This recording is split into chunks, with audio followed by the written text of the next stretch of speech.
Sebanyak 120 peserta yang terdiri dari pengurus masjid dan mubalis se-Kabupaten Polewali Mandar mengikuti pesantren eksekutif Ramadan 1446 Hijriah tanggal 22 Maret tahun 2025 di Gedung Luang Pola Pemkab Polman.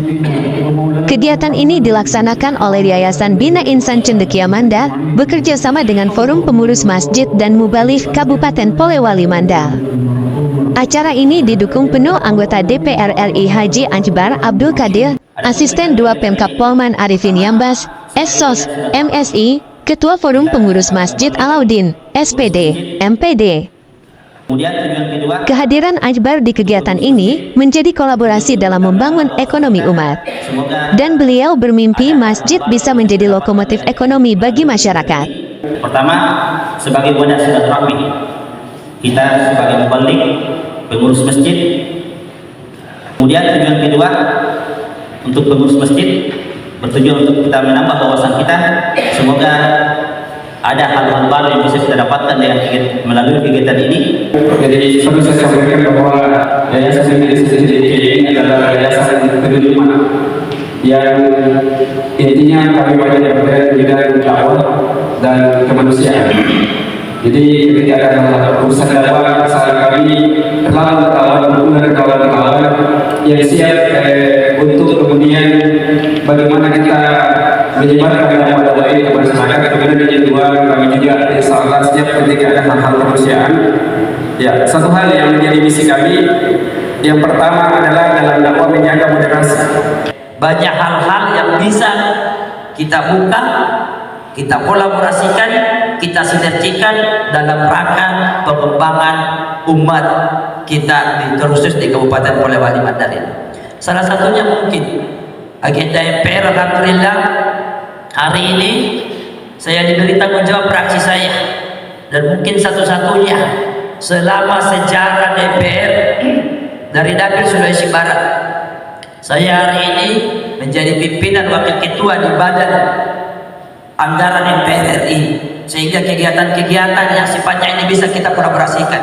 Apatah lagi ini kepentingan umat Bapak Ibu sekalian. Yang kedua, di DPD juga kemarin, di MPR ini saya juga menjadi pimpinan Badan Pengkajian.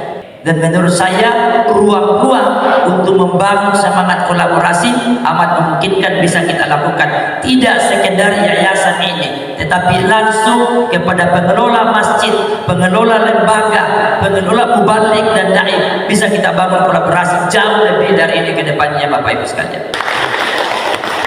Saya bilang kalau ada yang bisa dikeluarkan, kenapa harus disimpan? Anda setiap hari ada yang bisa saya keluarkan 1 miliar pun saya bisa keluarkan. Ngapain disimpan? Saya memiliki prinsip notaris, kalau barang itu disimpan banyak, begitu kita meninggal percaya kepada saya, boleh jadi tidak berfaedah, tetapi menjadi super komplit kalau bukan anak-anak kita, cucu-cucu kita ke depan. Maka ngapain menyimpan super komplit yang kalau dikeluarkan malah bernilai manfaat bagi banyak orang. Maka hakul yakin saya.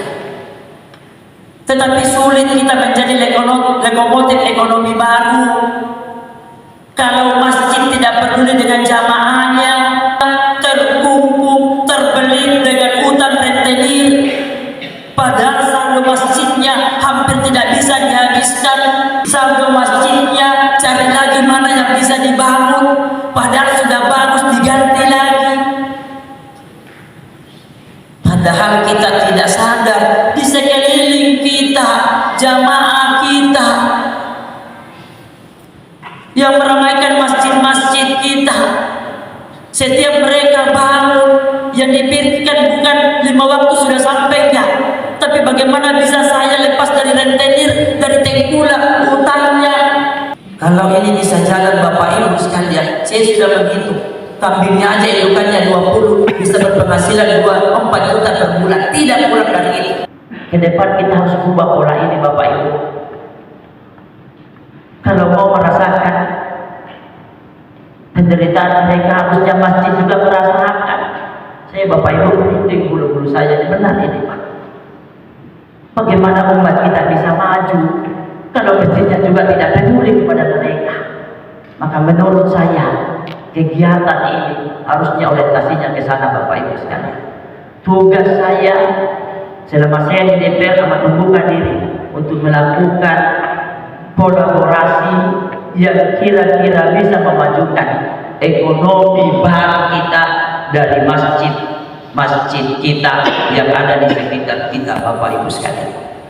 Atas nama pemerintah daerah mengucapkan terima kasih kepada kita semua yang berkontribusi dalam pelaksanaan kegiatan ini.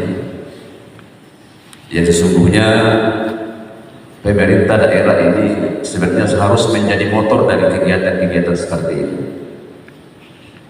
Tapi perlu kita ketahui, pemerintah sekarang ini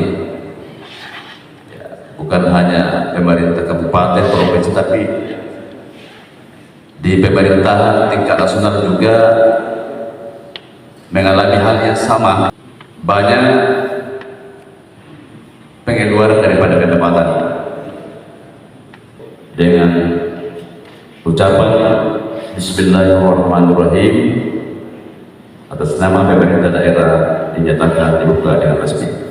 Lebih kurangnya mohon maaf. Assalamualaikum warahmatullahi wabarakatuh. Assalamualaikum. SPDC, terima kasih, mudah-mudahan ini menjadi amal jariah buat Bapak. Terima kasih. Kita sholat puasa tidak pernah ada yang berani menyeberang bahwa umat Islam ini persoalannya. Masih makanan sholat 5 waktu hari Islam. Tapi bagaimana menggerakkan orang-orang jamaah ini mumpung di hari Jumat ini atau Ramadan, dipicu itu anunya adrenalin tentang bagaimana membangkitkan umat ini dengan baik. Samsudin, ya utusan dari Masjid Nurul Yakin Sidorejo Wonogiri. Ya. Pertama, oleh karena umat Islam itu tidak melaksanakan ajaran agamanya secara baik. Yang kedua, karena tidak bangga dengan ajaran Islamnya, hanya bangga berislam. Yang ketiga, saya baca di situ karena orang yang beragama Islam yang punya posisi tidak mempergunakan posisinya. Nama saya Musa Bakar dari utusan dari Masjid Takmir Sidodadi. Pada tahun 2017 saya pernah ke Joko Karian, Pak. Jadi mengikuti pelatihan pengelolaan masjid, naik 100% jamaahnya saat Jumat ini. Kemudian orientasi kami adalah remaja atau anak-anak. Iya, remaja atau anak-anak. Jadi kami tidak berorientasi kepada orang tua. Kenapa? Yang akan melanjutkan nanti masjid ini adalah anak-anak. Anak-anak yang berusia belasan tahun. Kalau kita ini saya sekarang sudah 50 tahun, paling 20 dan 30 tahun saya sudah mati untuk. Ya kan itu setiap hari Jumat membuat makanan untuk dibagikan. Istilahnya kami itu sedekah Jumat, Pak. Iya, sedekah Jumat. Tapi orientasinya adalah mengajak mereka untuk salat. Ada kuncinya kalau mau ke masjid orang. Kalau tidak menganggap salat itu kebutuhan, maka buat jamaah kita kadang-kadang ke masjid. Karena tidak semua orang memiliki cara pandang dan persepsi yang sama tentang sholat. Ada orang yang salat karena terpaksa atau sanksi sosial di sekitarnya malu kalau tidak juga ke masjid. Lalu ada problem sosial. Problem sosial ini mustahil diselesaikan hanya satu, pemerintah dan pemerintah, mustahil.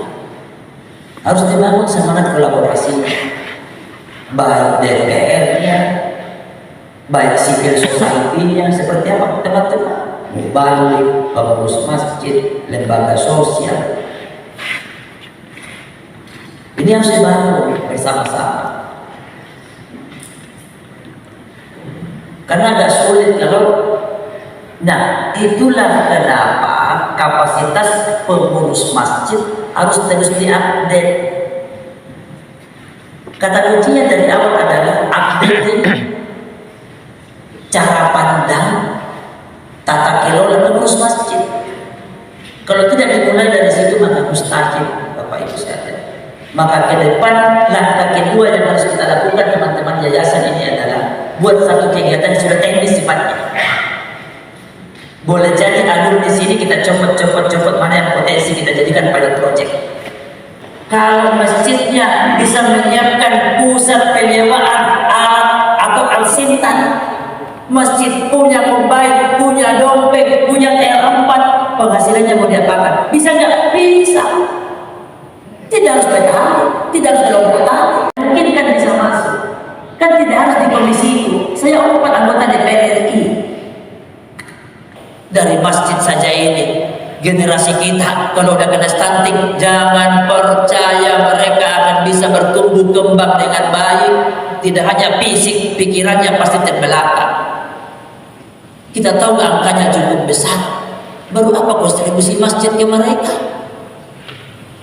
Padahal tetangganya masjid tidak sanggup beri makan anaknya, kasihan orang lainnya. Ada nggak yang banyak menyumbang? Ada.